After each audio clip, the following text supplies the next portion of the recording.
Alain, propos d'un Normand. L'air prêtre. Il y a un air prêtre qui ne me plaît guère et que tout le monde aperçoit au premier regard. Certains hommes portent fièrement cet air-là, ce qui leur donne une espèce d'aisance et enlève toute quiétude aux autres.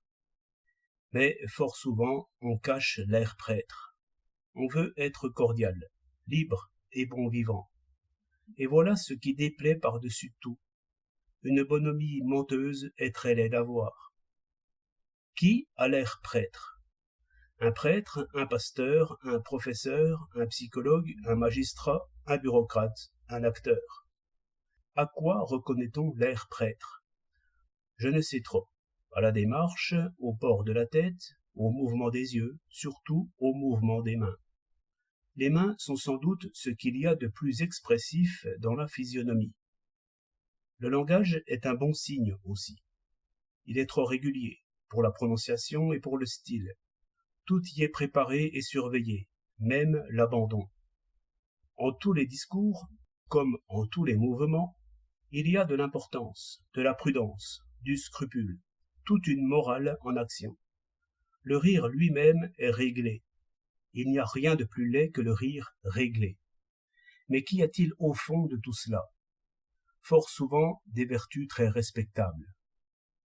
Une vie utile, une forte résignation, un amour sincère pour les malheureux, toutes belles choses qui ne peuvent déplaire. Qu'est-ce donc qui déplaît dans l'air prêtre? Je vois à peu près ce que c'est l'hypocrisie.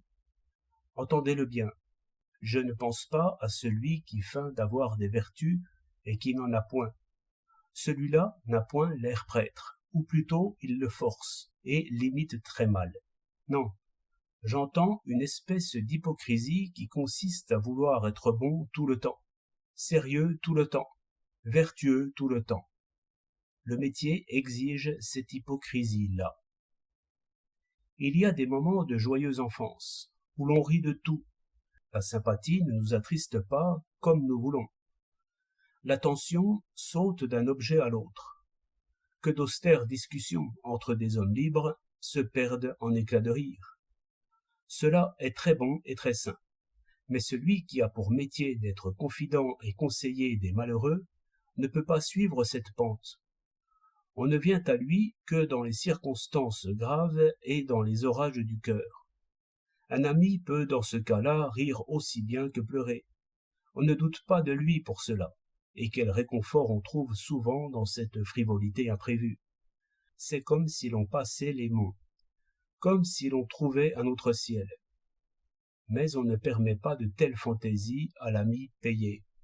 On veut une sympathie décidée. Le confesseur, de quelque espèce qu'il soit, doit être pénétré, affligé, sérieux, profond, sublime au commandement. C'est pourquoi, en toute sincérité, il s'y exerce et devient ainsi comédien de sympathie sans le vouloir. C'est pourquoi il porte partout avec lui une espèce de mensonge respectable. C'est son métier de comprendre et de consoler, comme d'autres ont pour métier de paresser. Il y a une prostitution du cœur et des œillades ecclésiastiques. 28 juillet 1908.